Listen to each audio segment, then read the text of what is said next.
Oh, okay. Fire on the hole, big guy. All right. So today we have a special podcast. On here, we have a gentleman of ours, a friend of ours who we have known for quite a while, Rowan, from up there in, where are you, Canada somewhere? I am Vancouver, BC. There you go. Yes. So Rowan is actually one of the owners of Blonyx, and he'll correct me if I'm wrong, but we've known Rowan for quite a while. And what what we just told Rowan is that we have no clue how this podcast is going to go. And I think Rowan is just as willing to go anywhere we want to go as we are. Absolutely. Let's get dirty. Yeah. Brian, Rowan's into getting dirty. I don't know about this. Well, I don't know. I mean, Canadian dirty and California dirty are different. And Colorado That's right. Way another thing. It's dirty, eh? That's what we do. Well, it's funny. So when I went to British Columbia for my Ironman in like 2005, so we drove up there from California, from Sacramento, and we crossed the borders. First of all, we were expecting snow as soon as we crossed the border, which doesn't really happen in British Columbia. Probably a little bit further north it does, but right at the border, it's not so snowy. I'm sure maybe on the east. Whistler? Yeah, that's what I thought. But tons of snow in British Columbia, just not on the fucking coast. So we drive across the border and we go from Washington to Canada, and it is a huge difference in how pristine it is up there. I couldn't believe, like, our standard of clean was way different. I don't know how you Canadians take care of your roads up there. But the cool thing about driving in Canada is I noticed that your road signs are in kilometers per hour. That's right, yeah. It keeps the Americans out. Yeah. They have no idea what speed they're going. Well, that's what I was going to say. 100 kilometers per hour to me meant 100 miles per hour. Oh, my God. Yeah, Americans are good at math. So, yeah, it's a 1-to-1 ratio, right? Yeah, right.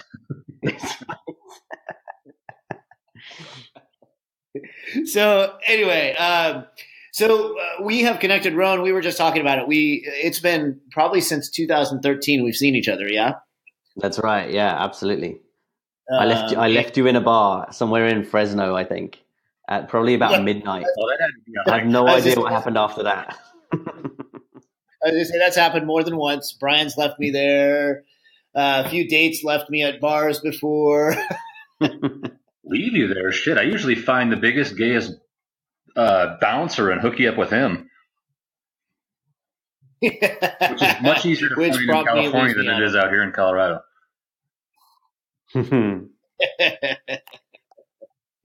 So right on. So Rowan, why don't you update us kind of on tell us a little bit, first of all, since we have you on, tell us a little bit about Blonyx, about kind of your background.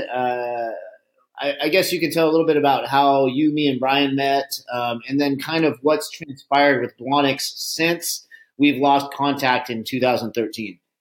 Absolutely. So in terms of what Blonyx is and who we are as a company, so we're a company based on my belief. I used to be a sports scientist, exercise physiologist, and kind of knew too much about supplements. I did a lot of research on supplements, worked at Iowa State University developing a couple of supplement ingredients, and kind of realized that the supplement industry, where it started off in science, was really going down towards this, what I think is a really dangerous or bad path, where it starts to become really marketing focused. So a lot of companies really focusing on selling and telling people effectively lies about products just to shift them to get them into people's hands.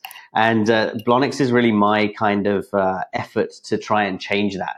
So it's based on this real desire to show more respect to the customers and the athletes out there that take supplements by being really honest with them. It's like, what is it we actually sell, keeping it simple so that they can understand exactly what the products are and the ingredients are and what they're putting into their body, and kind of keeping it that way, keeping true to the science, high integrity, and focusing on just a select few supplements that actually have the research behind them. And that was the foundation of the company. We really focus on the CrossFit market, and the reason is, and this kind of ties into the story of how I know you guys and met you guys, is the CrossFit market started. CrossFit really started with this. Like the fitness industry is going a certain way, and we don't really like it. We think we should approach fitness with a different attitude, and it's kind of science based in that respect. And they also looked at supplements like that. I remember Greg Glassman talking about his approach to diet and simplifying everything, and the uprising of the paleo diet, but also this shying away from supplements. And it's like fish oil and vitamin D were pretty much the only supplements that were, that kind of there was confidence in. So, we came in, it's like, well, this market will start to think about performance supplements and things like that. This is a market where people are starting to question the industry, and that's where we should focus. So as a company, we really focus on the CrossFit market. Coming down to where I met you guys, I think it was in the lead up to the 2012 CrossFit Games. And, as a classic startup, I was sitting in an office up here in Vancouver and just phoning every gym I could find, that was in the state of California, basically around the CrossFit Games, to try and sell my wares and sell our products and things like that. And Kevin, I remember having some really cool conversations with you and getting to know a lot more about the CrossFit market from you. I mean, obviously, you're not a very opinionated person, so it was an interesting conversation. It was excellent. And Brian, I think were you working at FTF at the time? The games in 2012. I was out there doing my internship to finish up my degree, so I was out there working with FTF, and and that was kind of my first. That's it. Real integration into the whole California CrossFit scene, and kind of what Kevin was doing with it.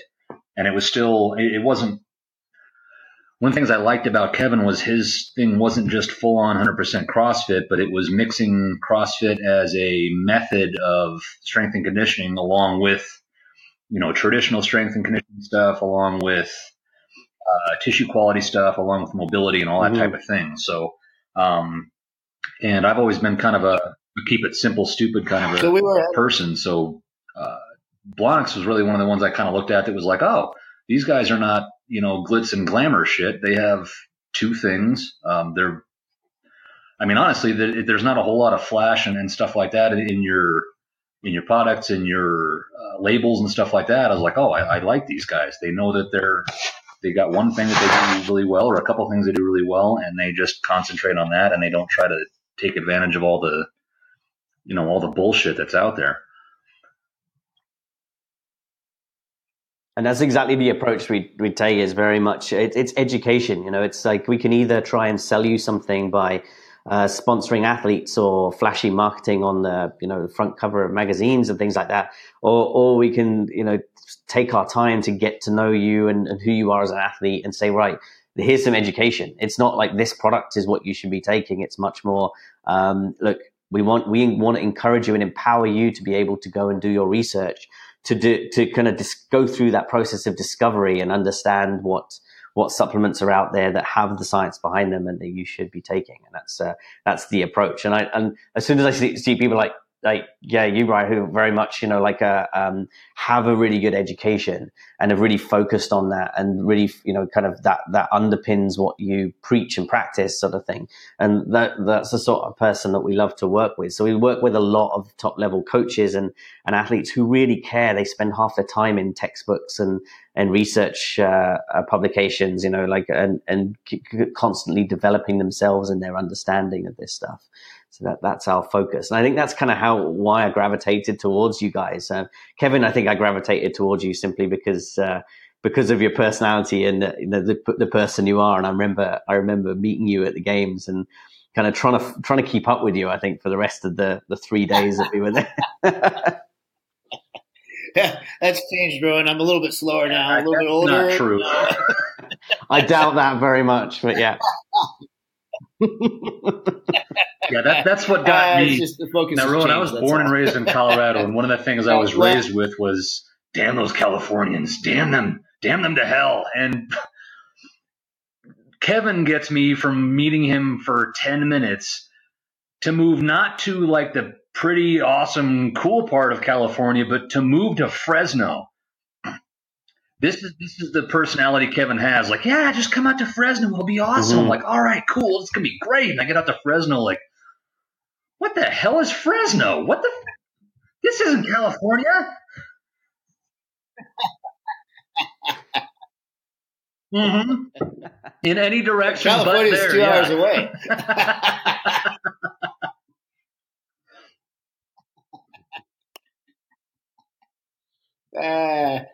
Well, I'll tell you what. It's Blonyx was one of the first supplements that I looked into for our gym and for our members because my traditional background in exercise science and exercise physiology has always told me that supplements aren't a necessity, but they're good. And then kind of doing research and that kind of stuff. That's what UC Davis taught me was especially with Dr. Liz Applegate. She was a big nutrition instructor and was teaching people, hey, supplements aren't needed if you get everything you can get from your diet. Well, then as I started doing more and more research, I kind of figured out, hey, we ain't getting everything we need from our diet anymore. And then when I worked for 24 Hour Fitness, we were big into selling supplements. And then I got back out of selling supplements. And then actually sitting down and talking to you, Rowan, I think that's where I kind of went, all right, there's market for this product. Now, I will tell you back then, and I don't know if you've enhanced any flavors. I hope you haven't. Your products, you're pretty honest about it. They don't have any taste. I mean, they're not flavored and they're not flashy, and they're strictly just what it is. It is creatine HMB. And then I know that you've come out with the HMB Plus and Sport. And then I don't know if you've come out with any other products since then. Yeah, we did one other product, which is beta in your accent. Beta alanine is the other one that we've come out with. Yeah, that's another one I'm going to give you a bad time. That's one I've been telling people about for a while because every science you look at it is like, well, I mean, yeah, it works. It's not flashy. It's not something you can really, make a fun commercial about, but physiologically speaking, the stuff just works. It's same as creatine, same as HMB. It just works.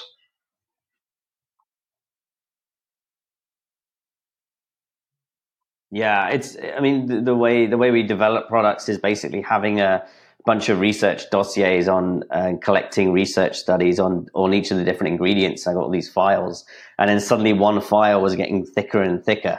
And it's like, okay, I need to look at this one, here. And sure enough, yeah, I was kind of waiting for the beta alanine research, the studies to kind of start piling up, and they did really quickly. There's been, over the last 2 years, there's been a lot of good studies on it that kind of tip the balance for us. And it's like, okay, this is something we really need to start producing. Okay, so that's what it is. Now, real quick, Rowan, before we continue, I do want people to understand that our job today is not to sell Rowan's product. However, I will tell you it's probably the best product out there.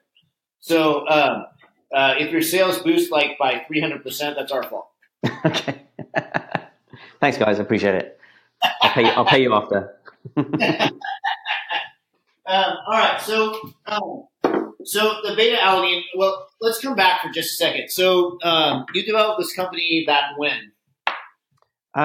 We officially started in 2011. By the time we kind of really got going with after product development and things like that, we launched in 2012. So we've been going for 5 years now.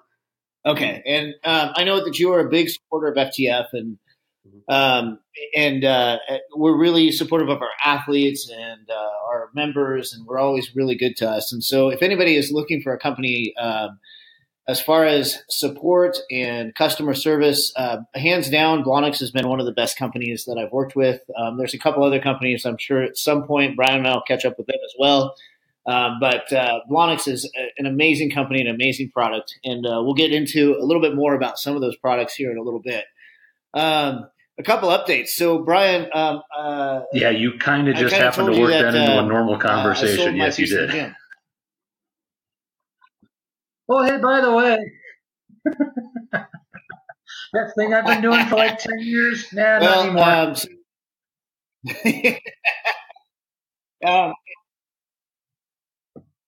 Yeah, pretty much. I think kind of what happens is we kind of start realizing that we're dinosaurs in the industry. And I think my time came.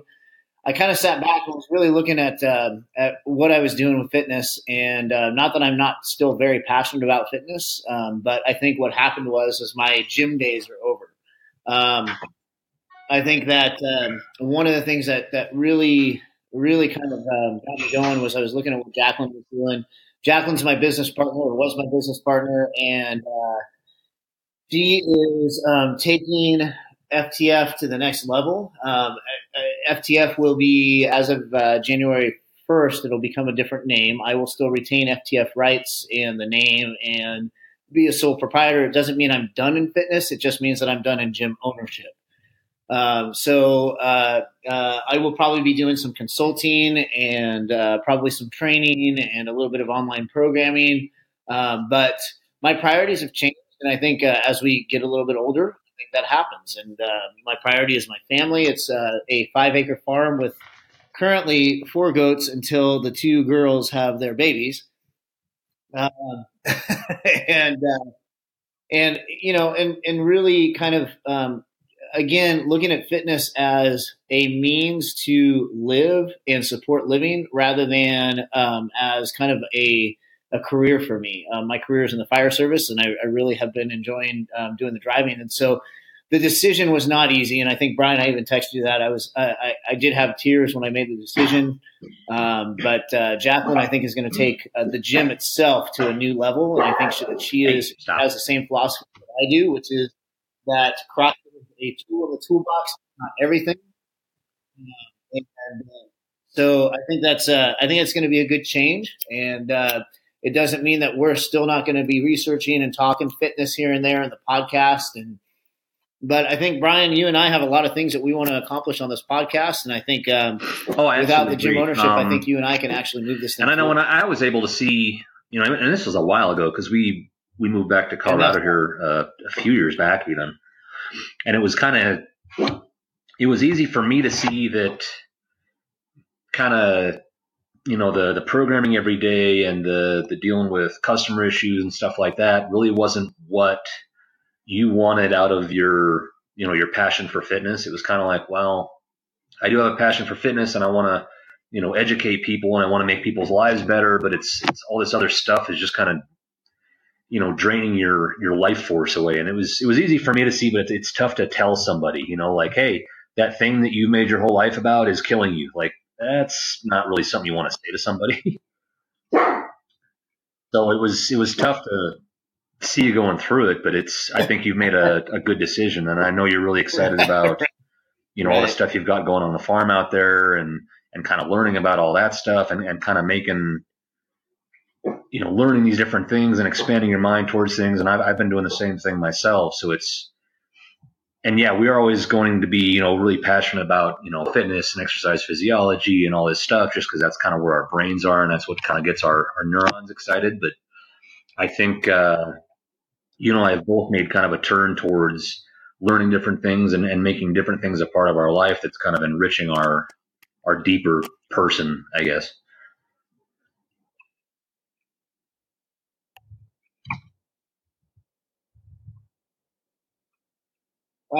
Absolutely. And that's one thing I've seen in you. And I think that's one of the reasons why I love this podcast is because it's got me thinking about different things and trying to come up with different topics for than just fitness. Because fitness is something for you and I that's so second nature. And Rowan, with you in the supplement industry, again, it's second nature. And it's kind of one of those things. It's like, okay, now I actually got to study and do that shit again. So that's a big change. Oh yeah, it's a positive change. Even though I'm not in the industry and stuff anymore, you know, I am available for on consulting. a paid basis or whatever. If you want to have a 3-hour talk about fish oil, I'm your man.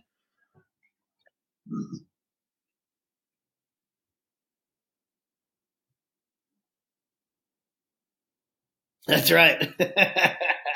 Which is actually a great segue because what this podcast is actually about is supplementation in the fitness industry. And realistically, is it needed? What kind of supplements are needed?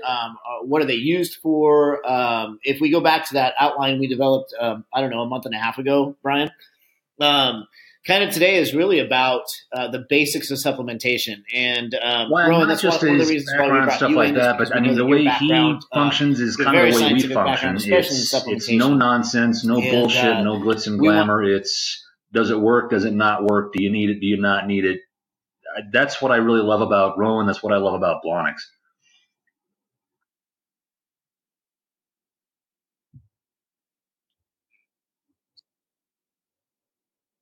yeah, absolutely, absolutely, and that's always the way it's been with Blonyx, and I think that's great. So, so that's going to lead us into our discussion then. So, let's talk about this whole supplementation industry. What the hell is a supplement, and what do we use it for? And Rowan, why don't we open up with you, kind of talking a little bit about it? Absolutely. So it's got an interesting past, actually, the supplement industry. It started off, this is back in the kind of late 80s, really. And it came about from a series of scientific studies that basically found, and I think a lot of them were animal studies, and it was adding like simple kind of isolated ingredients into animal feed was starting to actually increase the size, the weight, or certain aspects of an animal's development, sort of thing. And then there was suddenly these substances were isolated from food, so they were slightly different to drugs at the time. It was a big era for drug research. Drug research was really ramping up, and they were starting to do similar studies on these isolates from food. So protein, for example, they were taking managing to isolate the protein from food and then feed high protein or just simply protein to people, humans in the end, and seeing what impact that would have on development. And it would be anything.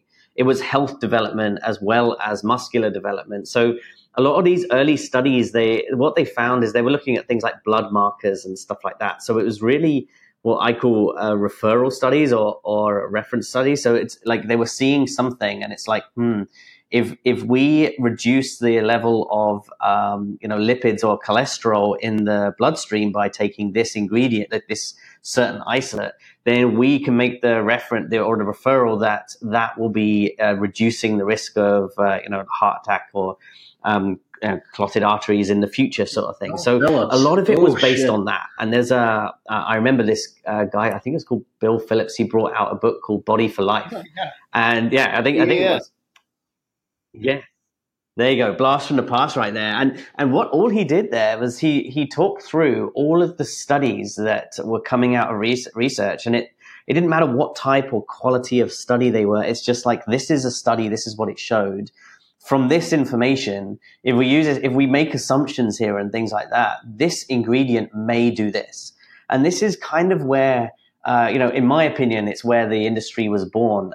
Wader from Arnie days, and the whole bodybuilding universe and Mr. Universe founder, he is the guy who really took the industry and took it to the next level. He basically created the concept of protein powders and things like that, but also at the same time, creatine monohydrate started to kind of become an upcomer in that, for that same reason, that there were these research studies that came out of it. So that's where the industry stemmed from, but it was all from research. Like, this is the common theme, is it came from research studies. And it's like, we have the ability now in the lab to isolate these specific molecules from the food we eat. We can capsule them, pill them, put them in powders and things like that, and start to take them. The idea was that in doing that and getting a higher dose of X compared to what we normally get in our diet, that it might actually have an impact on our physiology. And that's exactly what a supplement is. So a supplement, the classification is kind of fuzzy nowadays, and it varies from country to country, dosage, etc. And there isn't actually a fine line between drugs and supplements. So a lot of supplements cross that border. Caffeine is a classic example there. But these ingredients, to be a supplement, the basic definition is it is derived from food. So it's a molecule that you will actually find in food stuff. So creatine monohydrate, you'll find very high concentrations in in meats and especially fish, for example. HMB, you'll get that from grapefruit and alfalfa sprouts and stuff like that. So that's effectively what. And that's kind of always what I thought about. What a supplement was isolated. Yeah, so that's exactly what the what's definition a supplements, of a supplement. stuff. What supplements do I need? And you're like, well, I don't know if you need supplements depending on what you eat, but supplements to me was always kind of a concentrated source of a nutrient. Like when you're talking, HMB and grapefruit, when you're talking creatine in red meat, B vitamins in red meat, all these different vitamins and minerals in green leafy vegetables and stuff. Exactly. I think one of the reasons, and this is kind of a tangent, but one of the reasons I think the supplement industry got so big is because the American diet over the last 100 years or so has gone to such shit that people are not eating the nutrients they normally got in their diet, which was, your lean meats, your fruits, your vegetables, your, minimal grains and stuff like that. But you used to get all those nutrients in your diet anyways. So it wasn't, you didn't think of supplementing because you were getting all the nutrition. But as, the diet has gotten shittier and shittier and shittier, all of a sudden people are, they're B vitamin deficient, or they're D deficient, or they're E deficient, or they're vitamin C deficient. You know how easy it is to get vitamin C? You got kids with like rickets and stuff like that. Like, how the hell does this kid have rickets? It's like, well, he's eating chicken nuggets every fucking day. So I think one of the reasons the supplement industry has kind of gone nuts is because the average American diet, and it's tough to speak, globally, but the average American diet is such just bullshit at this point that you're not getting the normal nutrients you would get from food. So you got to get them in a concentrated, source in a pill or something. So it's not so much a supplement as much as, well, this is what you really should be eating anyway. And I think if people were eating normally, then they wouldn't necessarily need to supplement pills, and they could supplement stuff that would just enhance, whatever hobbies they have, whether it's Olympic lifting, whether it's endurance racing, whether it's, I don't know, building models. I don't know.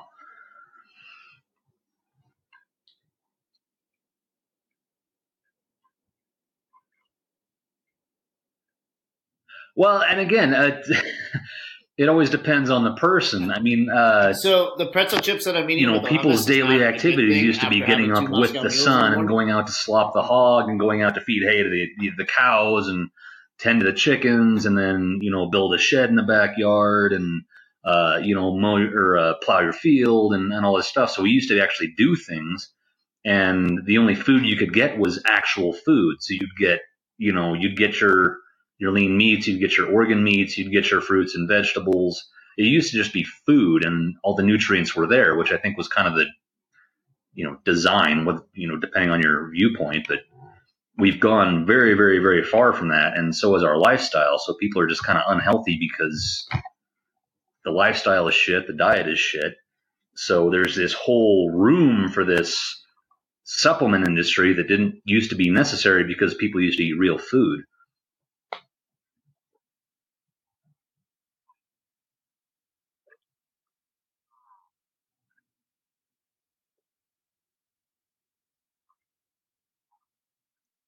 Mm-hmm.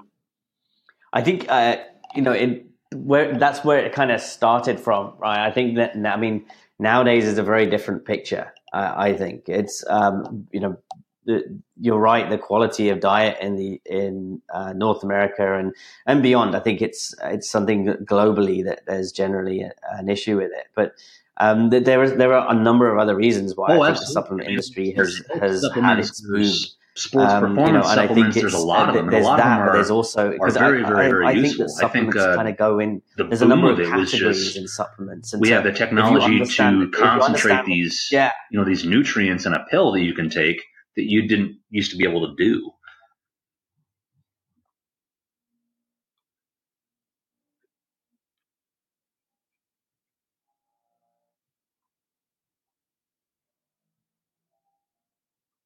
No, yeah, exactly. I like the origins, right? The origins of the supplement industry. It's based on like a tech play. It's like technology changed. exactly that. It's, it's like, why do we have Uber and things like that? It's because the technology has enabled it. And I think at that time, the technology enabled us to isolate these, these nutrients from food and go from there. But I think nowadays the market, the reason that it's exploded, firstly is because, the marketing. There's so many dollars now in the supplement industry. There are so many companies out there because it's very easy to start a supplement company. It's a mature industry now. There's, to start a company in the US especially, there's not as much regulation as there are somewhere like in Canada here. You get in touch with a contract manufacturer and they will even design the products for you. They have scientists on hand. They say, yeah, what do you want? We want a protein, we want a pre-workout, et cetera, et cetera. And they're like, great, well, what flavor would you like it to be? Absolutely. Great, we'll send you samples, choose one, and then we launch your product. That's Bigger, Stronger, that's the Faster, degree, that's how hard it is. Faster, So as long as you've got a full wallet. The guy basically says, okay, I'm going to go ahead and start a supplement company and you can exactly how hard this is. And basically, you get online to, LegalZoom, start an LLC for, $110 or whatever they have it for. And you can probably even get it on sale now that it's the holiday season.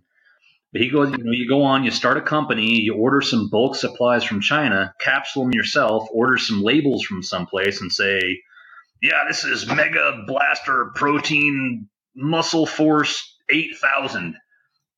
And it's the same shit as everybody else. It's just amino acids. It's not that different. Assuming that's what you got from China, because there's been a lot of supplement companies that just end up having all sorts of weird shit, including like no shit steroids in their supplements that they get from some place. It's just like, no, exactly. Nah, we blow out our machines, during, in between batches, but we don't really clean them. So you got like horse steroids and stuff like that in your protein powder.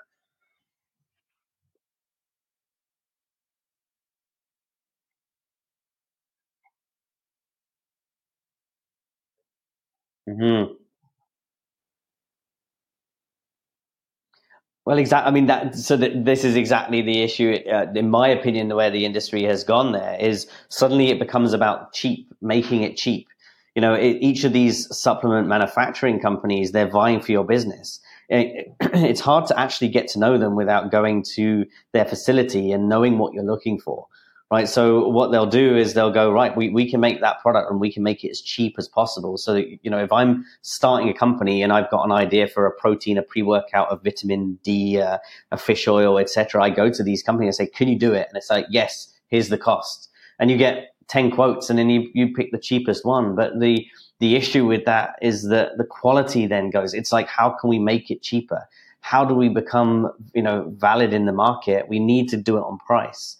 Quality is something that, in my opinion, people, especially if you are, somebody who doesn't have a scientific background and wants to start a supplement company, which is now the majority of people who start supplement companies, they don't know what they're looking for. They don't know how to read a certificate of analysis. They don't know what, HPLC machines are and all of these like standard scientific methods that you would use to test products and things like that. And that's the I think the quality of supplements nowadays is it's an interesting one. I'm just not sure anymore. That's what it comes down to. And there's so many. That's a lot. You hear it all the time, especially in the CrossFit, that are CrossFit going for athletes being banned because of something that they in some cases, tens of millions of dollars for a fight, and it's sometimes ended up getting a cheap protein from GNC that's laced with some shit. They fail, they don't get their payday, and it's like, whoa, wait a second, that's protein. It didn't say, any steroids and shit.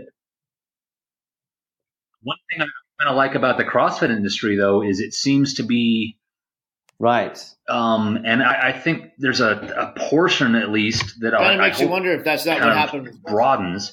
It seems to be there's a portion of society that's going more back towards very, more naturally produced things, more honestly produced things, whether you're talking about grass-fed beef and pork, whether you're talking about, fermented foods, all the stuff you kind of get at like Whole Foods and stuff like that. I think there's starting to be a little more of a shift back towards not just the cheapest thing possible, but I actually want some quality in my food. So people that are getting, and there's questions about, whether it's actually the same thing, but, cage-free eggs and, all these different things. And I think the CrossFit industry is really kind of going that toward, that way also, of saying, no, I'm only, eating, grass-fed protein, or, gluten-free this or that, or, things like that. And granted, there's a lot of bullshit there too, but I at least like the direction that certain industries are kind of taking this, especially towards, supplementation, especially towards, just dietary additions and stuff like that, that it's more not just the cheapest shit you can get, but where did it come from? How do they do it? Are they doing it responsibly? Are they doing it respectfully? And it's not everything, of course, but I at least like that maybe the pendulum is swinging back towards, okay, maybe the cheapest shit I can buy is not what I actually want.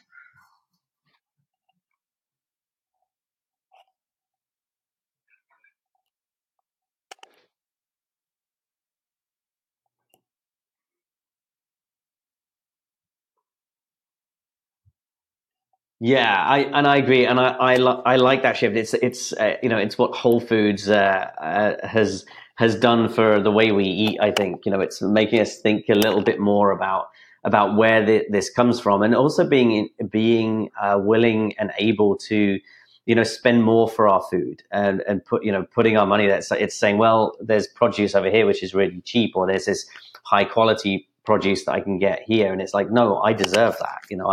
I'm willing to pay double the amount for my meat, but I know it's locally sourced. It's it's organic. There's environmentally friendly practices and things like that, and it's putting that vote there. And for me, I think that's how the food industry, it needs to change. The mass production farming is changing, and I like to see that shift over to the supplement market.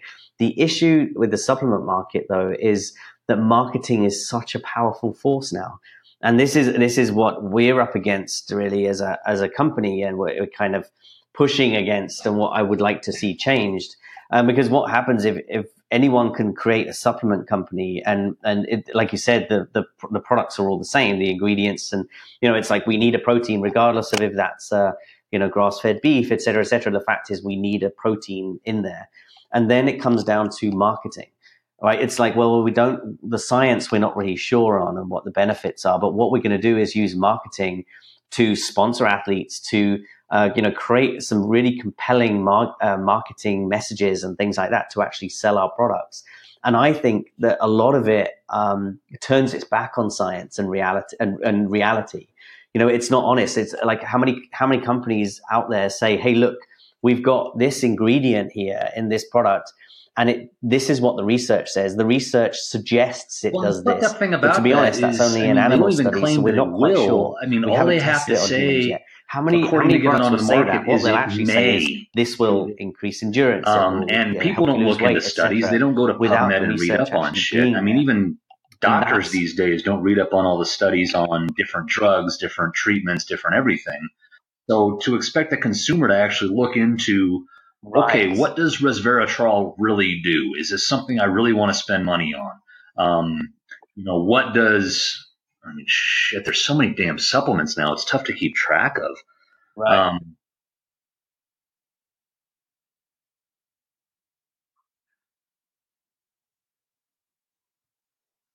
Right.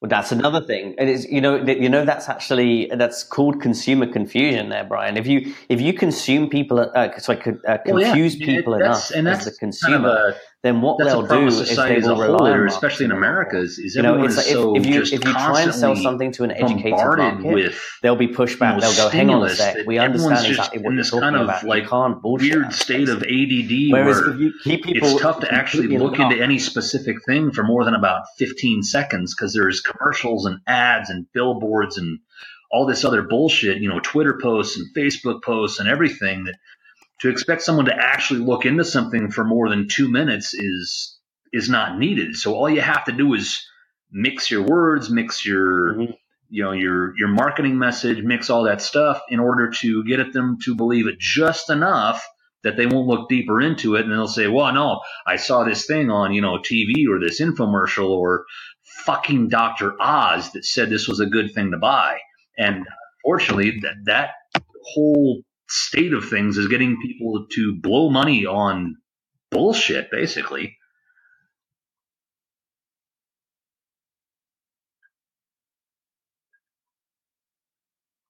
Mm-hmm.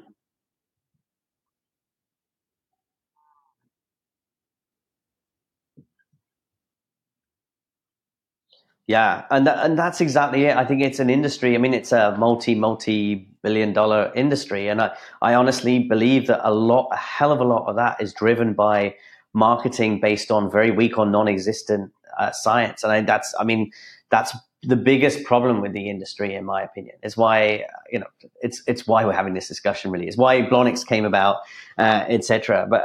I mean, this is it. What underpins what we do. I kind of feel like it does need to change. I'm not exactly sure how. I'm trying my best in that. And, I think discussions like this where people understanding these simple things, right? It's like, yeah, the fact that companies are allowed to market their products without actually having good scientific evidence. How easy it is to start a supplement company. I think just that being armed with that information makes you suddenly look at those labels a little bit differently, and suddenly kind of compel you to actually spend more than that 5 minutes, 5 seconds, or whatever it is on understanding what these supplements are. And that's what I would love to see. I would love to see that. I'd love to see more people going, hang on a sec, I need to know where this is from, as much as people do their eggs and meat and things like that nowadays. I mean, and think about the whole willful ignorance of, well, they say this is good, so I'm just going to, trust them this is good. That's society wide. I think people inherently people don't just want to trust know in certain things because, if it's allowed on TV, then, surely someone has vetted this and it's going to be okay. Or if it's allowed in my, Variety magazine or whatever.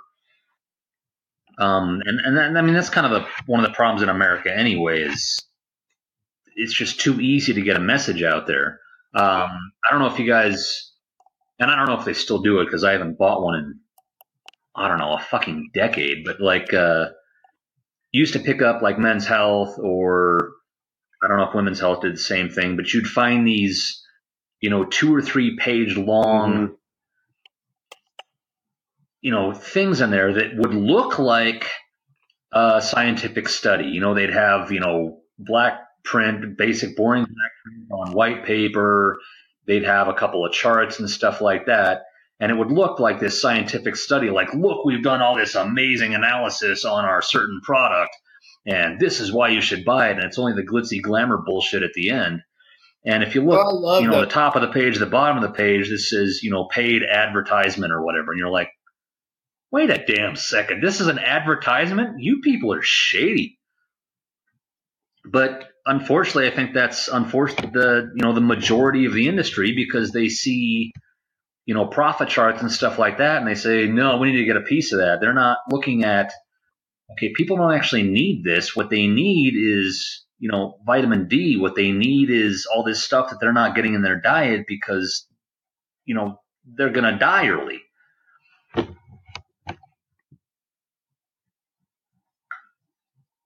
Mm-hmm.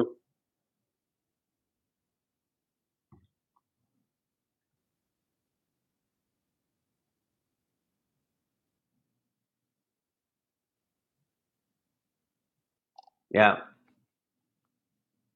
So, with all this misinformation or all this this advertisement, do people need supplements? Great question. This is the way I see it. Firstly, the body is quite amazing, right? It's actually I know there's the extreme cases of malnutrition, and we talked about rickets and things like that. But in comparison with a lot of countries and our history, our understanding of nutrition and diet means that in actual fact, diet in especially in Western civilization is kind of, it's not bad. It's quite easy to get the majority of things that you need to stay fit and generally healthy. So in terms of needing supplements, I personally think that a decent diet, if you spend a bit of time educating yourself on your diet, and making sure you do, get the vegetables and things like that. That's always going to be better. Always going to be better than taking supplements.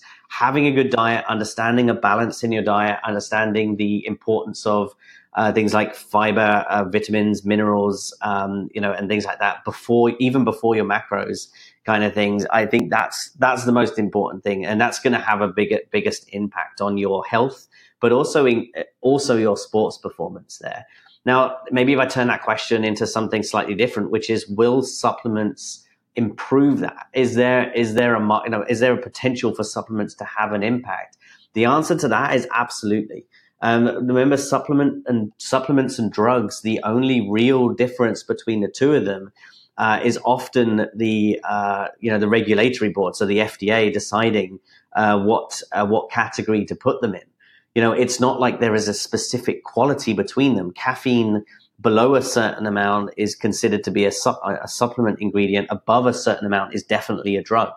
So in terms of, do supplements work? That's like saying, do drugs work? The answer is yes. And research studies show that supplement ingredients absolutely can have an impact on physiological function. My general opinion is that they are a bit of a kind of, if you have got ABC right, then, and you want to try and, add that little extra 1, 2, 3% sort of thing, that's when you start to look at supplements. So in terms of general health, and let's talk about the fish oil side of things, or glucosamine chondroitin and collagen and things like that. So supplements like that, I think that you go, well, if I just take if I just start taking fish oil, will that improve my health? The answer is, if it will by 1 or 2%, probably, according to the research. But will improving my diet in general have much more of an impact on my health? And the answer is yes. So, should we do supplements work? Yes. There's real potential. Don't expect to be absolutely blown away by anything that you take. And should I be focusing on other stuff like my diet, things exercise, to remember is, supplementing and general lifestyle? Should I stop smoking, or should I just take 7 different sort of thing? nutrients? It's a no-brainer, going to depend right? on your baseline. That's if your baseline is sleeping 5 hours a night, if it's smoking, if it's drinking too much, if it's not, getting up and even moving, much less, exercising. If your baseline is in the pits of hell, no supplement is going to help you. You have to change your entire lifestyle. Now, if you're looking at someone like, from the cross world, if we're looking at Matt Frazier, his baseline is so incredibly high that if he gets even 0.5% increase in some performance factor from a certain nutrient, we're talking about some serious shit. But you have to apply the different nutritional supplements and things like that to where you're at. If the rest of your lifestyle is shit, no amount of supplementation is going to help you. So you have to apply that to your diet, your lifestyle, your lack or whatever you're doing for exercise. You still have to say, absolutely. Okay, granted, I'm not working out at all. I'm barely sleeping. I'm eating nothing but dinosaur-shaped chicken nuggets. Dinosaur? Something like that. Dinosaur-shaped chicken nuggets, which is not a part of a chicken that I'm aware of. You have to look at all these things. So if all those things are lacking, no extra 1 or 2% increase in any metric is really going to make that much of a difference.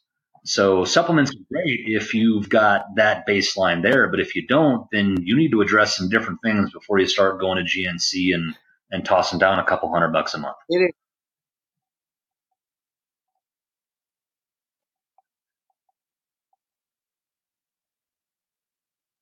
Absolutely.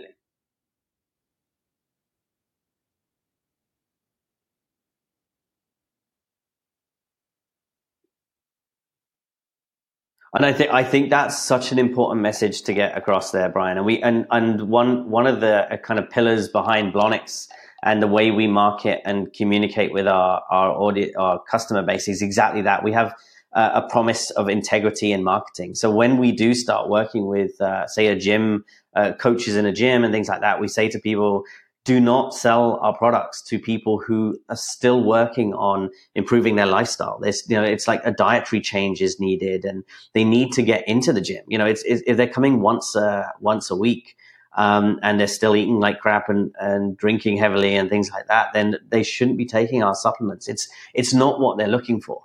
It's not, and supplements can never be this magic pill that will get you where you want to go. There is so much more underneath that you need to work on, in my opinion, before you get to the point where you should start taking supplements and you'll actually see a real benefit for it. So if you're dripping your fish oil on the top of your Big Mac when you eat that, you completely missed the point there. So yeah, it is about a 1 or 2%. I was going to say, I'm going to grab a couple. That's fine. Everything's fine. Say again, Kevin. I was going to go grab a couple Whoppers and get my fish oil on there today. That's it, exactly. Maybe go for the fillet o fish or something like that. That'll do it. That's your equivalent, I think. So, if this is all kind of like, okay, we know it works, but we could probably do it based on diet, but we got these performance goals. What's the purpose of supplements? Why do we take them? What do we need them? Yeah, good question. I think Brian really kind of hit the nail on the head there, where it is about that 1 or 2%. When you are in a situation where you're like, yeah, I'm getting a lot of this stuff dialed. I'm really healthy. My general lifestyle, I've made a lot of improvements, or I generally have a healthy eating ethos, and I'm getting to the gym a lot and things like that. But then you're starting to look at things like the competitive edge. So that is a big one. So Matt Fraser, a 0.5% increase in his, in some aspect of his training is the difference between 10th and 1st at the CrossFit Games. I mean, that's what we're talking about. But in general terms, what about your general athlete that comes into the... That's the same for me. I mean, when I take my supplements, I'm number 1 at the CrossFit Games too, just so you know. Exactly. It will take you, Kevin, from second to first, probably, I think, is what we're looking at here. But, in general, I think it is the people who are looking for that 1%. But that's not to say you have to be an elite level athlete. I think you need to do it for yourself and where you want to get to. And I think this is an important thing. Let's talk about supplements that report to improved sleep quality. I don't really know all that much about the science in that area, just as a disclaimer there. But say if that was the case, what would a 1 or 2% improvement in the quality of your sleep do for you? It's like you need to have a think about that. And it's like, actually, yeah, that's, I'm a high functioning individual. I work hard. That extra half an hour with my kids every day, where I'm feeling a lot more mentally alert and aware, I want that. And I think that's where you need to start thinking about, how supplements can play a role there. It's that, and it's also health. It's like, I want to be active for that extra 1-2 years of my life is actually really damn important to me, to do that. And also, things like rest and like recovery. Recovery is a big one. If you, especially the CrossFitters out there, CrossFit can play a toll on your body over time, and if I can do anything to reduce that toll on my body and have that longevity in life, but also if I really enjoy something like CrossFit, I want to do it more frequently. If I can take a supplement that will make me feel better the next day and more kind of like, yeah, I want to get into the gym. I don't feel as affected. I'm not as sore as I was the day before. And I want to get to the gym to be able to get that one extra session in there, every few weeks or something like that, or play that sport that you play that little bit better. That comes down to us personally, I think. So I think a lot of people need to be in tune with why they're using supplements and think about, what will this 1-2% do for my life and what I want out of my life? And I don't think people see it like that. They get caught up in this, the magic pill kind of scenario, or well, my buddy so-and-so is taking it, and if he's taking it, I want to be like him. So I that's what I need to do, kind of sort of thing.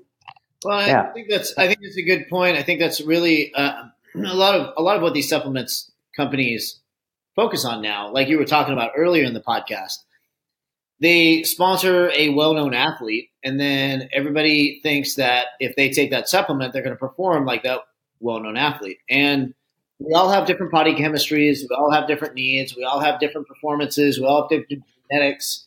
And I think that what happens is we forget that there's so many factors to go into how supplements affect us in terms of, are we going to perform better? Are we going to feel better?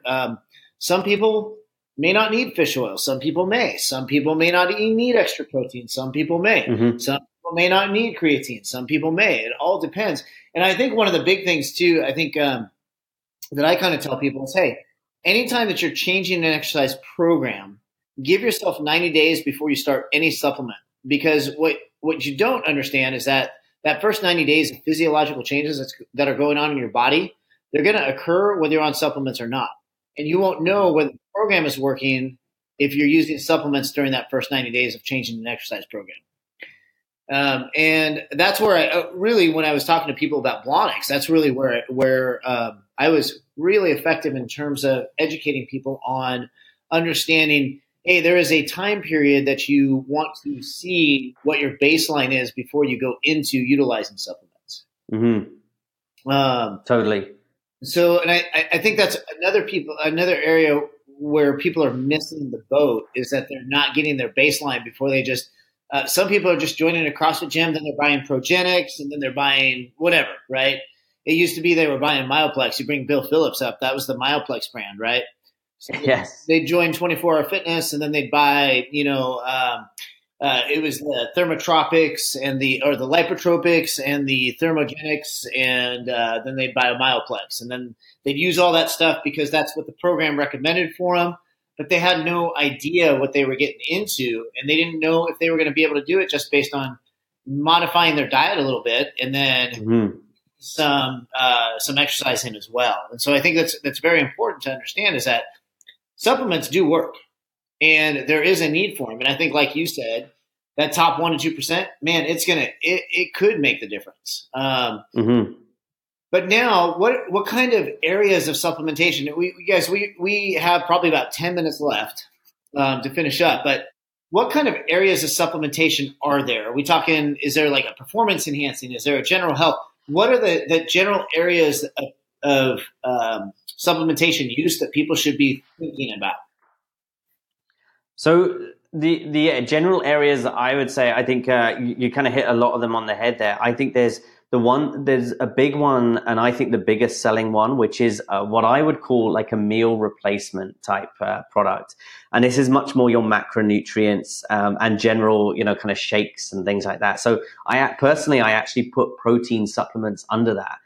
Proteins are used, by the body in so many different ways, and it's a big portion of the food that we eat. It's a big element of that. And so I would say, meal replacement shakes, Ensure shakes, Soylent is one of them in there too, but then down to the Progenics products or whey proteins and things like that. I think they're all over here in the kind of, this is a general meal replacement. You would use them as partial or full meal replacement. I think that's one. The other one is what I call health and maintenance. And this is very much your vitamin supplements, multivitamins, vitamins, and fish oils and things like that. And even glucosamine, chondroitin, collagen is a big one right now, things like that. That to me is general health. It's supporting the body. It's kind of, it's like an insurance policy. You're making sure that you have enough of X in your diet because you know that those are needed for body processes to actually go. You're not going to get in performance. You're not going to take them and go, wow, I've just PR'd my back squat sort of thing. That's not really going to happen. But, you are ensuring that your body has the best chance possible of having a longer, more, healthy, kind of fitter, more active lifestyle going into the future. Then I think that the third one is the kind of supplements for performance enhancement. And this is very much dominated by things like creatine monohydrate is the best researched supplement out there for that. But this is the area that, in my opinion, there's a hell of a lot of kind of risky business. There's a hell of a lot of marketing, strong marketing prowess. This is where all the athletes are sponsored, right? They're sponsored by these various companies, Beefcake 2000 and stuff like that. there's the most competitive. It's where you will see new ingredients come out each week. You have no idea about half the stuff that you're taking. You're only taking them because Bob told you to, and he's a really good athlete in your gym, sort of thing. So there's that side of it, which I think is the most tainted. That's the most kind of sketchy part of the industry there. On top of that, there's kind of some side parts to it too. There's the herbal market is a really interesting one. Ginkgo biloba, I remember coming out in St. John's wort and all of these sort of ingredients. And there's actually a lot of potential in there. I think there's a lot of understanding that we still need. But they have a number of applications across the board kind of thing, potential performance, there's even health benefits. A lot of them can be considered a drug in certain aspects. And I see the herbal market as one that's off the side a little bit. I don't really know a crazy amount. There's so much a random research out there on that. It's hard to get a grip with any one or two ingredients in that side of it. So that's kind of how I segment, when you walk into a GNC, that's how I segment it. It's the meal replacement guys. It's the general health section. It's the performance enhancement. And then you've got all the herbals kind of propping that up and contributing to different departments there, sort of thing. So I think it's a great breakdown.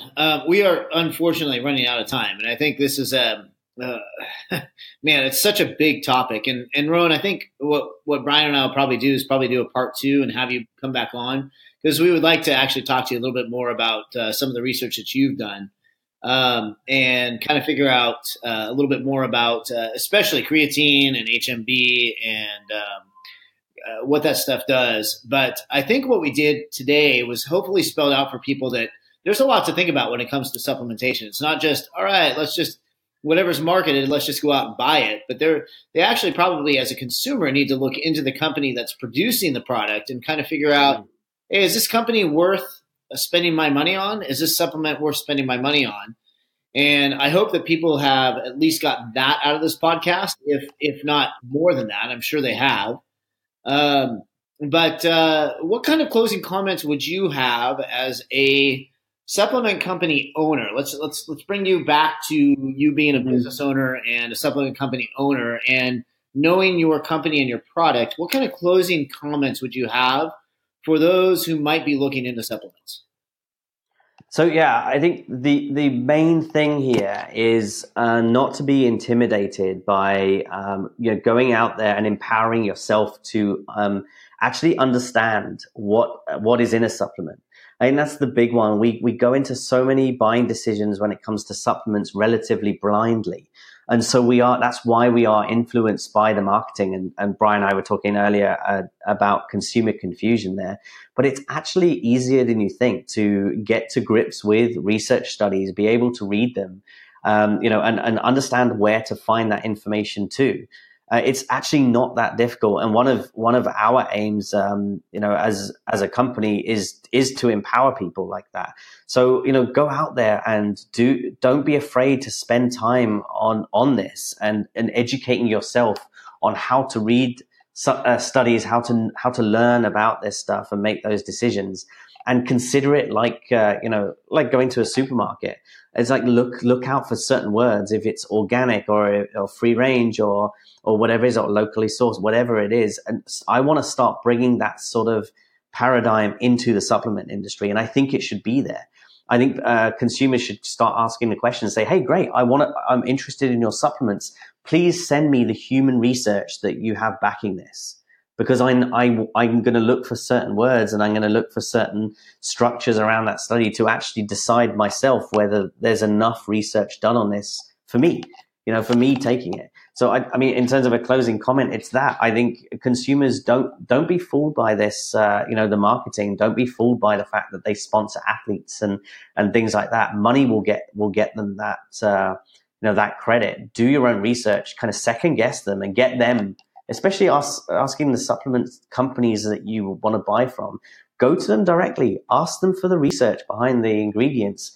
If they can't provide that, and if they're not willing to send it to you, what does that tell you about them and what their ethos is, and also their respect for you as a customer? I think that's a big one. As a customer, as somebody who takes supplements, we need to see a lot more respect to us. We need to see as companies starting to say, hey, you want the real information? We've got it right here. We're going to give it to you.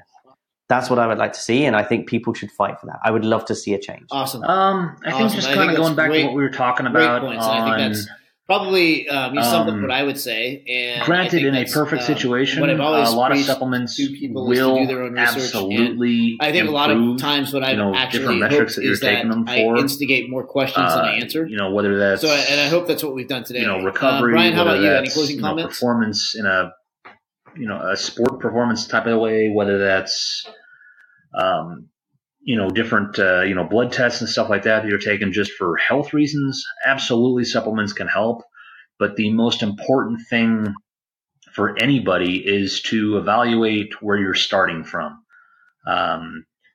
Evaluate your baseline. Are you getting enough sleep? Are you eating what you're supposed to be eating? Are you trying to keep stress at a low level if possible, or do you have certain ways to reduce that if you can't avoid it? Taking that baseline into a question, or taking that into consideration. Shit, I can't think today. Taking that baseline into consideration really is the first step in do I need this supplement? Will this supplement help me? Well, okay. Are you going to improve, your baseline of bullshit by 1 or 2%? Or are you going to improve your baseline of, I am doing everything I possibly can in the rest of my life, eating wise, sleep wise, lifestyle wise, to support, okay, maybe this supplement will give me that, 1 or 2% increase in, whatever you're doing, whether it's health, whether it's sports performance, whatever it is. Make sure you're applying it to your baseline, and really make sure you are, doing your due diligence, and make sure you're, looking up all these different things that you want to, perhaps supplement to your diet. Don't just take something because it was in the pages of a magazine. Don't just take it because Dr. Oz said so. Most of the world, news, magazines, media, anything, most of it is trying to get you towards a certain, viewpoint or a certain perspective, rather than just informing you, because there's really not that much money in information, because it's all logic, and there's not that much money in logic. There's a lot of money in emotion. There's a lot of money in reactivity. There's not a whole lot in, something like Blonyx, unfortunately, that is saying, this is the science behind this. This is why we offer this. This is why this is made. This is what it's going to do for you. People don't care about that as much as they do, the marketing behind it, unfortunately, which is kind of one of the problems with America. So, look at kind of where you're at, what your baseline is, see if your lifestyle as a whole will support actually taking this supplement before you go ahead and throw money on it. And once you decide that, if you are getting enough sleep, if your diet is good, if everything else you're doing is as good as you can, then look towards some supplements. And honestly, I would look towards someone that doesn't take an ad out in every magazine they possibly can. Look towards someone that is actually basing their products on science, basing it on research, basing it on, these are the couple things that, will probably get you that 1 or 2%, increase. Something like Blonyx, which, again, the reason I love them is because it's the same as my keep it simple, stupid philosophy. It's the science supports this. This is why it works in every human body, because it's just physiology. It's not conditional. It's just physiology. But you still have to start with that good baseline.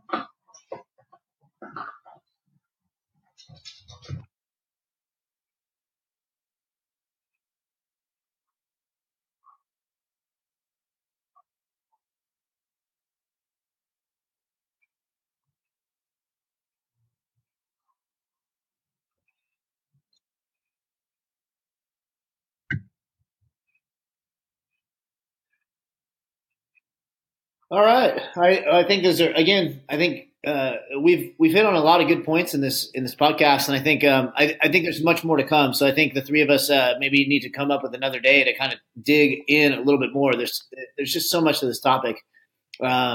So I appreciate both of you being on, and Rowan, thank you for taking time out of your day. I know that you might have had a little one kind of that you had to work around, and I appreciate that. And Brian will know that soon. I was able to get the kids off to school and then be able to sit here while I'm watching the dogs dig their holes in the pasture. But everybody, thank you for listening. If you have any questions or comments or concerns, please do hit us up on Facebook at Gnostic Jocks. And we are still in the development now that I have a little more free time. I think we're going to start developing and looking into our website and kind of getting a little bit more into that. Sponsors. We are still looking for sponsors. So we're going to be probably bringing that up in the next 4 or 5 podcasts about looking for people who would like to advertise. Rowan, since you're on, if you want to do that. But yeah, we are really looking for sponsors. So we hope that we continue to bring you some good information. Next time, I will probably only have one Moscow Mule since I don't think I can see straight right now. And gentlemen, thank you very much for being on. And listeners, we'll see you on the next one. My pleasure.